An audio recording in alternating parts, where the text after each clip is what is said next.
Hi hello, ಇವತ್ತು ನಮ್ಮ sister ಆಫೀಸಿಂದ ಬೇಗ ಬಂದು ಅಂತ ಹೊರಗಡೆ ಬಂದಿದ್ವಿ. ನನ್ನ ಫೋನ್ಗೆ ಬ್ಯಾಕ್ ಪೌಚ್ ಬೇಕಾಗಿತ್ತು, ಸೊ ಹಾಗಾಗಿ ಅದನ್ನು ತೊಗೊಳಕ್ಕಾಗಿ ಬಂದಿದ್ವಿ. ಆ್ಯಂಡ್ ಇಲ್ಲಿ ನೋಡಿ ನಾನು ತೋರಿಸೋ ಪೌಚ್ ನಮ್ಮ ಪೇರೆಂಟ್ಸ್ ಎಲ್ಲ ಇದನ್ನೇ ಯೂಸ್ ಮಾಡ್ತಾಯಿದ್ರು. ಆಗ ನಾವು ಅಪ್ಪನ ಫೋನ್ ನೆನಪಾಯ್ತು ನನಗೆ. ಅಲ್ಲಿಂದ ನಾವು ಪಾರ್ಲರ್ ಕಡೆ ಹೊರಟ್ವಿ. ನಾನು ಯಾವಾಗಲೂ ರೆಗ್ಯುಲರ್ ಆಗಿ ಹೋಗೋ ಪಾರ್ಲರ್ಗೆ ಹೊರಟಿದ್ವಿ. ಯಾವಾಗಲೂ ಮನೆಯಲ್ಲಿರೋ ನನಗೆ ಈ ಥರ ಈವ್ನಿಂಗ್ 1 ಅವರ್ ಹೊರಗಡೆ ಬಂದ್ರೂ ನನಗೆ ತುಂಬಾ ರಿಫ್ರೆಶ್ ಅನಿಸುತ್ತೆ ಮೈಂಡ್. ಯಾರಾದರೂ ನನಗೆ ತುಂಬ ಇಷ್ಟ ಆಯಿತು ಅವ್ರ ಸರ್ವಿಸ್ ಅಂದರೆ, ನಾನು ಎಷ್ಟೇ ದೂರ ಆದ್ರೂ ಅವ್ರ ಕಡೆನೇ ಹೋಗಿ ಆ ಸರ್ವಿಸ್ ಮಾಡಿಸ್ಕೊತೀನಿ. ರಿಟರ್ನ್ ಮನೆಗೆ ಹೋಗೋ ದಾರಿಲಿ ಗೋಬಿ ಕಾಣಿಸ್ತು. ಯಾರಿಗಿಷ್ಟ ಇರಲ್ಲ ಹೇಳಿ, ಪಾನಿಪುರಿ ಗೋಬಿ ಹುಡುಗಿರಿಗೆ ಹುಚ್ಚು ಹೇಳಬೇಕು ಅಂದರೆ.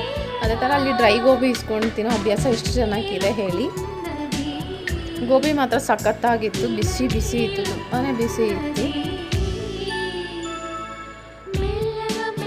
ಹಾಗೆ ಗೋಬಿ ತಿಂತ ರ್ಯಾಂಡಮ್ ಟಾಕ್ಸ್ ಇಬ್ಬರು ಮಾತಾಡ್ಕೊತ ಟೈಮ್ ಪಾಸ್ ಮಾಡಿಕೊಂಡು ರಿಟರ್ನ್ ಮನೆಗೆ ಹೊರಟ್ವಿ.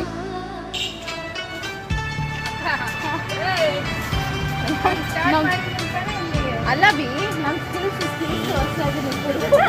ಹಂಗೆ ಆ ಥರ ಕಾಮಿಡಿ ಮಾಡ್ಕೊತ ಮನೆಗೆ ಬಂದ್ವಿ.